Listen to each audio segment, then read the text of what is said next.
Hi, and welcome back to the Rolling Darkness Review channel. What are we doing this week? Let's get the random darkness generator to tell us 2008.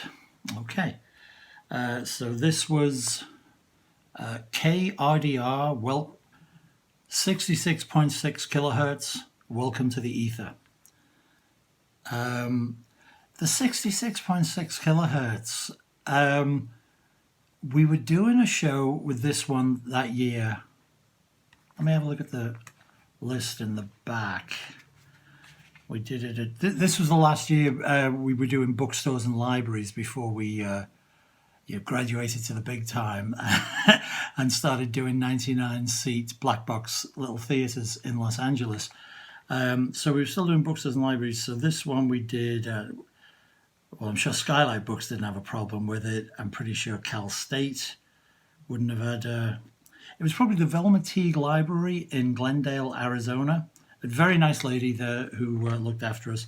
But she said that there might be some issues from patrons if they saw the advertising of this using that, silly joke, 66.6.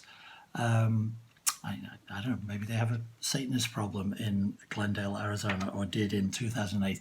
Anyway, babble. This was the year that we first introduced Algie Black and Artie Mack and the hats. So we're very fond of it.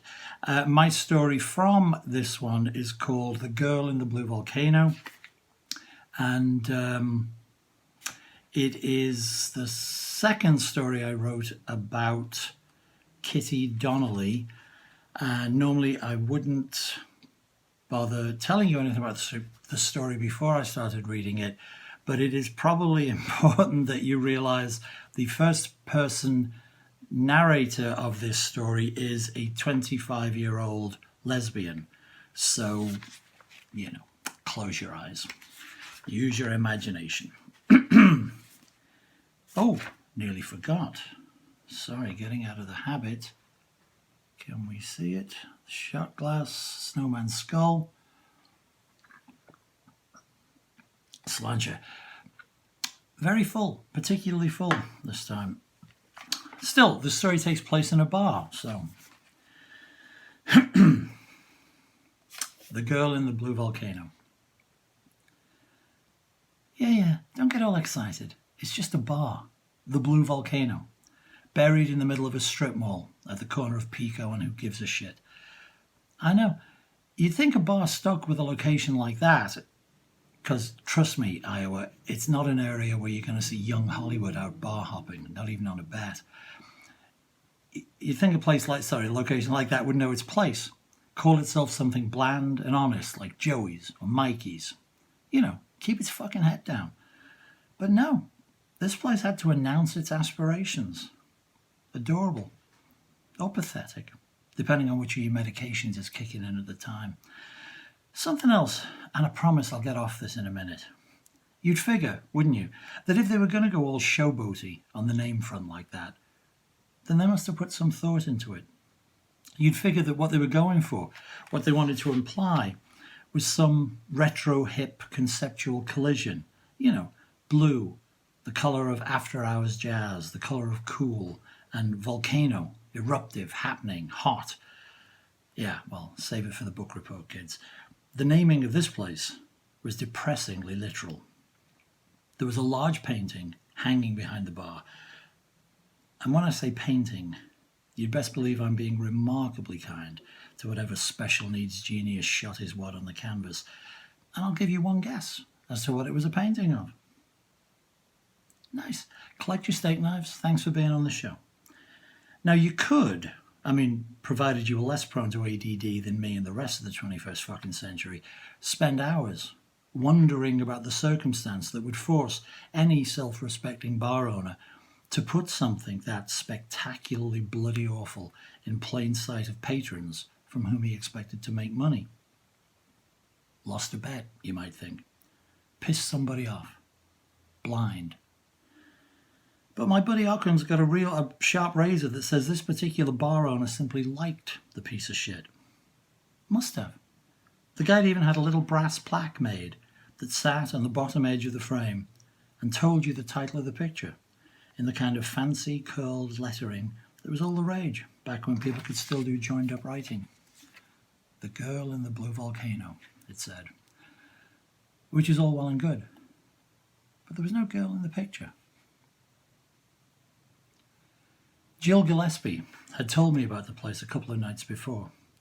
Apart from everything else, she knew I always liked a quiet little nook to have a drink in, and she'd not been kidding about this one's crowd-free ambience. With the exception of the hired hand behind the bar, silent and expressionless, big enough to double as a bouncer, wiping and rewiping unused glasses slowly and constantly, like he'd listed OCD in the special skills box on his application form, I was the only one in there. I was on my second vodka straight.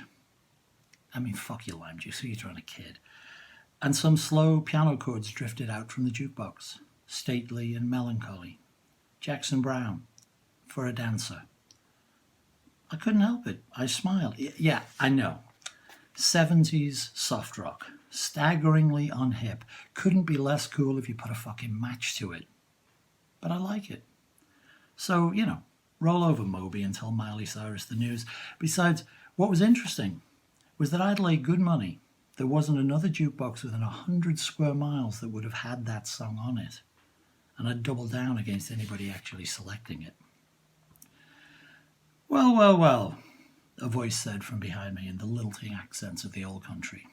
Look who it isn't. Look who it isn't. Jesus Christ. I don't think anybody'd said that since David Bowie sent his last spandex to Goodwill. I wouldn't have bothered turning around, except that I knew the voice, and I understood completely why the song was on his jukebox. He'd always liked it. It let him pretend he had a soul. Spider Ballantyne. Stephen to his friends. Like I'd ever heard anybody call him Stephen. Little older, little bolder, ugly as ever.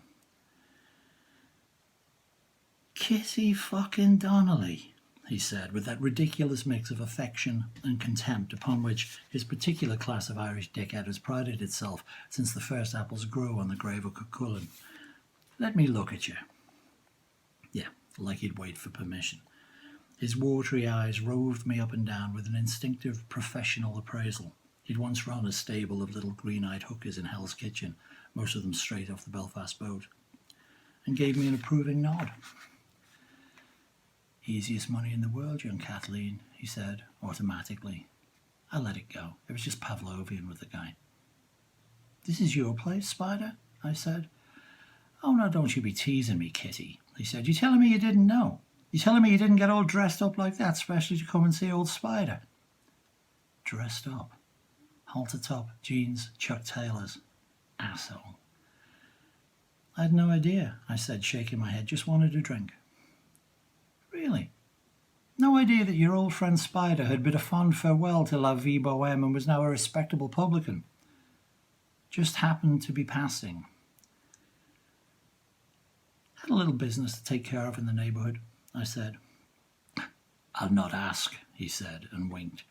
Different line these days, I gather, not running the candy for Paulie Benson anymore. Paulie met with an accident, I said. So I heard, he said, and looked at me some more. He planted himself on the stool next to mine and waved a lazy finger to catch his barkeep's attention. Miss Donnelly's money is no good here, he said. There might have been a nod from the guy in response, but the machine's not been made that could have measured it. Spider decided that he wasn't yet done with the old Lang Syne shit. He swung around on his stool to actually look at the barman. In fact, let's shut it down, he said. Closed for a private party. The punters will just have to look elsewhere tonight for their cup of welcome. Well, that was obviously going to break 1,000 eager hearts in the neighbourhood. I'd have assumed Spider was joking, but positive thinking had always been his mantra, and irony never his strong suit. The barkeep hit a couple of switches behind the bar, and the spill of neon from the Blue Volcano sign outside disappeared, along with the two overheads that had thrown their dim yellow glow over the handful of tables between the bar and the paint-blackened plate glass window. I thought I heard a small click, too, as if a latch might have locked into place on the door. Yeah, I know, but it doesn't mean they're not out to get you. There were a couple of mood lights glinting through the towered and racked bottles of Jameson's and shit, but the main light now came from the gallery-style tracks, tilted down to bathe the painting in a warm white light. Thorough job, and nice effect. Really brought the thing to life, like the light was shining out from within rather than the other way around. And don't get me wrong, it still looked like it was painted by Rain Man after enjoying a plateful of the wrong kind of mushrooms, but you could certainly see it better now. Rich blue bouncing off it and spilling over the whole room, giving it a kind of underwater vibe. Spider nodded at the painting without actually looking in its direction. Nice, eh? He prompted with a certain pride in ownership. I gave him a slow grin. It wasn't overly rich in ambiguity, but he chose to rise above the contempt. It came to me as part of a complicated settlement, he said, as if he thought I might actually be interested. I wasn't surprised to hear it. Most of Spider's settlements were complicated. I looked at the picture again, seemed rude not to, and was unprepared for how much it wanted to hold my attention.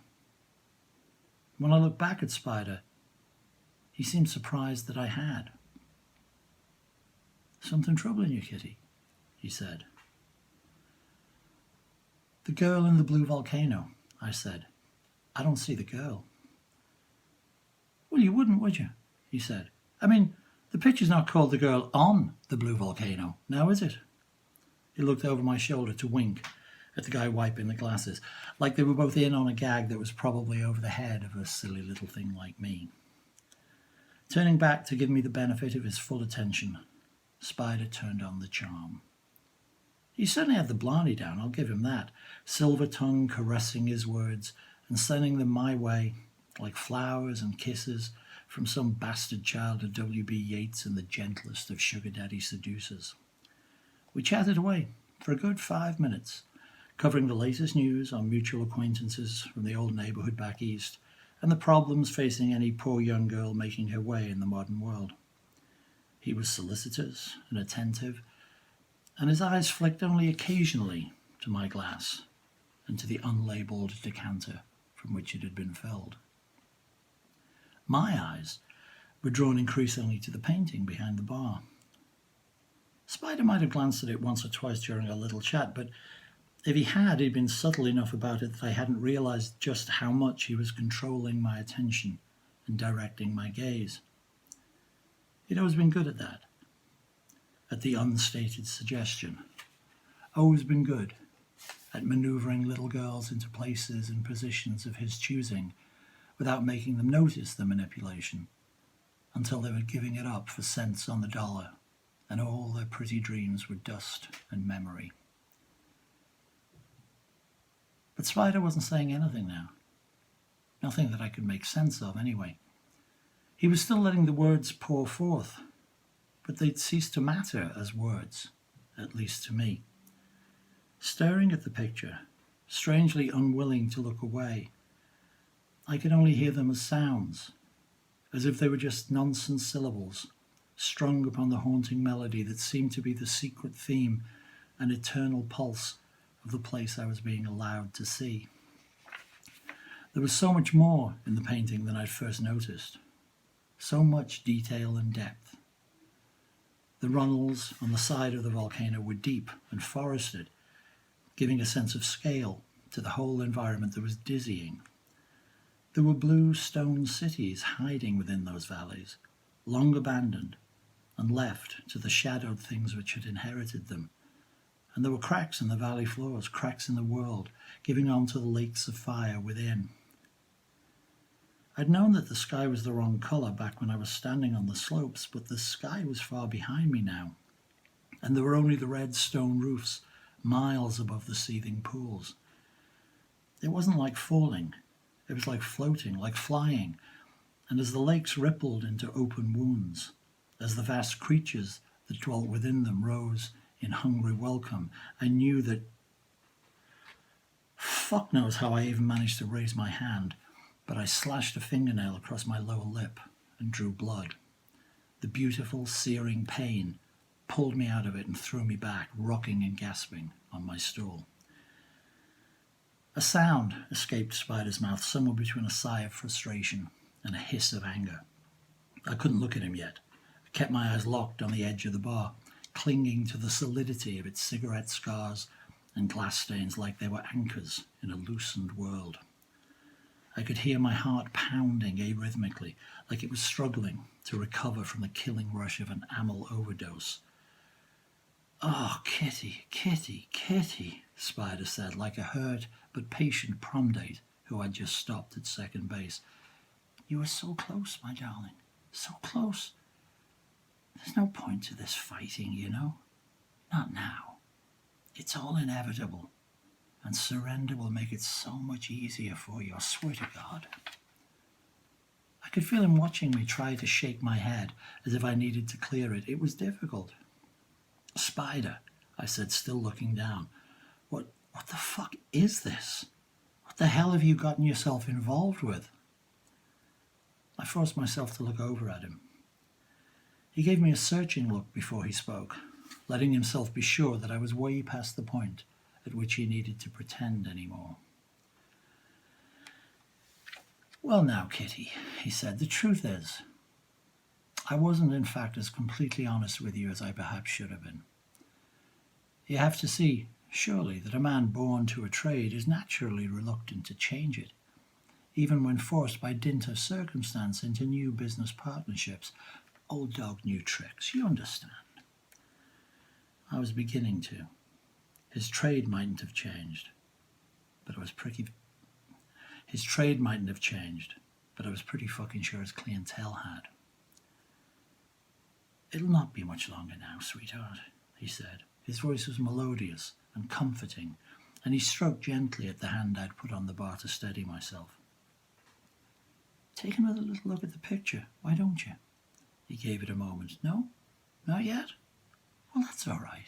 It's all right, my darling, that's perfectly all right.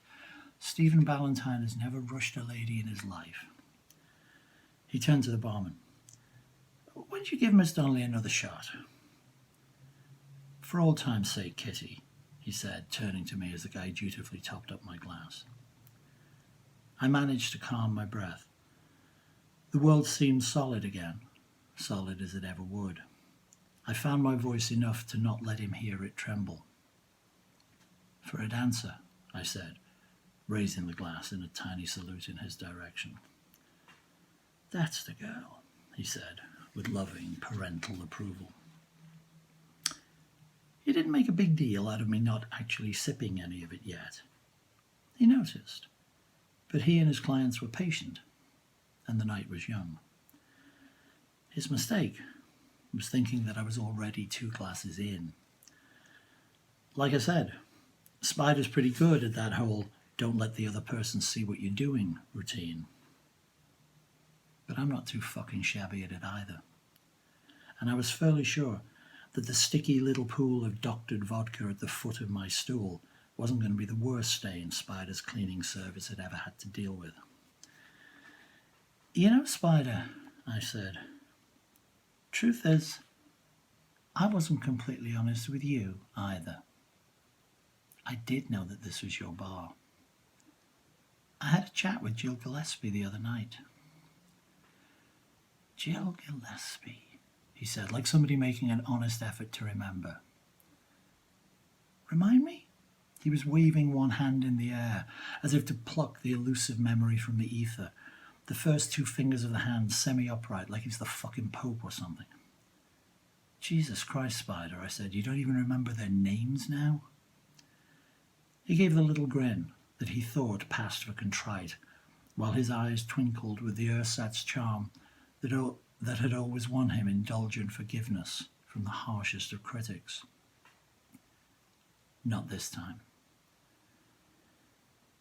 "You probably got her talking," I said. "You always do. You let her story fall over you, let her think you were listening, think you were caring, while you were already doping her up and planning the delivery. She was a dancer, if that rings any bells." I nodded at the silent jukebox. "You probably played the Jackson Browne for her to help close the deal." I saw the memory seat itself in his eyes, followed very quickly by a look of confusion. No, that's not right. A look like he thought I was confused. "No, it's the young lady I'm thinking of," he said, his voice becoming just a tad more careful and considered. "I think it's unlikely that you've spoken to her since last I saw her." "Yeah?" I said. "That what you think?" Jill had simply shown up. I'd been in the middle of a DVR marathon of Gilmore Girls. You want to make something of it? And 1 second, I'd been alone. And the next, I hadn't.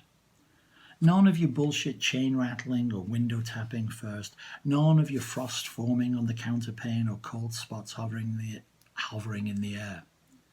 Just Jill, suddenly there, next to the bed. Her face looking nothing like crumpled linen, and her body looking just like her body. Apart from the, spectral glow and occasional transparency. She had no idea how long she had to talk, like I did, so she told her story with a clarity and economy that had never really been in her nature. But then her nature was something she was in the process of shedding.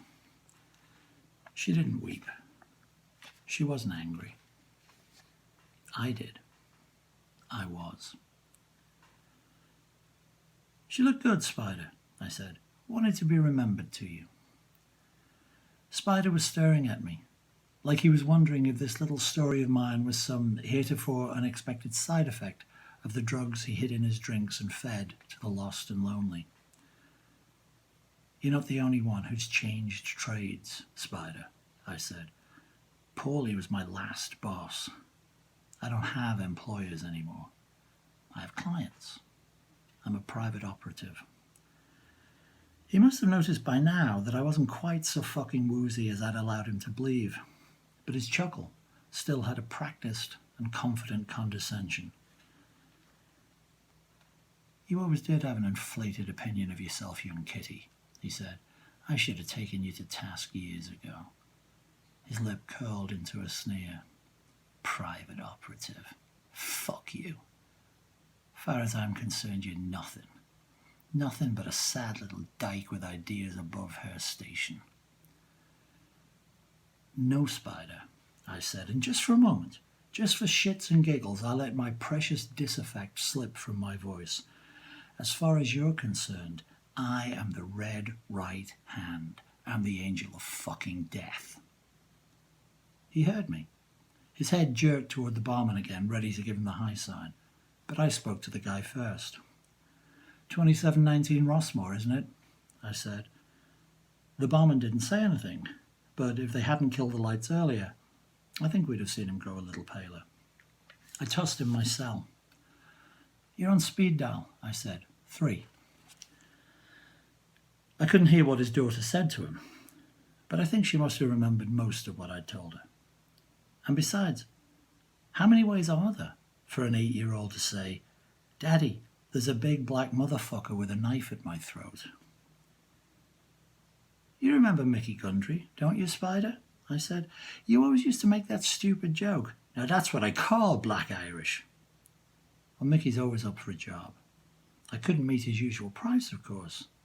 But you know me. A right little charmer when I need something done fast. And besides, he fucking hates you. The barman put the phone down on the bar and looked at Spider. "I'm sorry, Mr. Ballantyne," he said, and got the hell out of Dodge. First words he'd spoken all night, and enough of the trace of the brogue in there to piss me off and almost regret not making him stay for the party after all. I am so over these old country assholes. It's always something with them. No friggin' downtime at all. Not if there's some poor sucker to be screwed over. Ripping you off on the bar tab, forgetting they borrowed your DVDs, throwing virgins into extra-dimensional volcanoes. It never ends. Sometimes you take the time to outwit them. Sometimes you just stab them in the fucking face. Spider was stupid enough to turn and watch his bartender leave. Like he thought I was going to wait for a referee to read us the rules. The sound of the glass smashing against the bar's brass rail snapped his head back in my direction, just in time for him to see the sharp and shattered rim heading his way before it drove itself deep into his cheek. I cleared up a little and relocked the doors. I had everything ready in a couple of minutes. I'm an efficient little miss when I need to be. Burning the painting was no problem. You don't have to look at a canvas to splash it with alcohol and toss a match in its general direction. I put Spider's favourite song back on the jukebox, partly because it seemed appropriate, and partly because it's just so fucking beautiful. Gentle and wise and measured and hopeful. It's a song about how death comes for us all, but how it's our duty to live well and kindly, about how we learn from seeds scattered by others, and how we should go scatter some seeds of our own, about how there may be reasons we were alive that we'll never know. Jackson Browne is so much nicer than me, because I knew why I was alive, at least for the next 10 minutes. There was a pickle jar on the bar. I fished out the tiny two-pronged fork and walked over to where I'd strapped Spider to his pool table. The 8-ball in his mouth prevented him from saying anything, but the panic in his eyes was eloquent enough. Spider knew what was coming. He knew me, though he'd fooled himself into forgetting. I had a pool cue, a pickle fork, and an active imagination. Spider was frightened. Spider was fucked. I let him look at me for quite some time before I began. He'd always liked looking at pretty young things. For a dancer, I said, and made the first incision.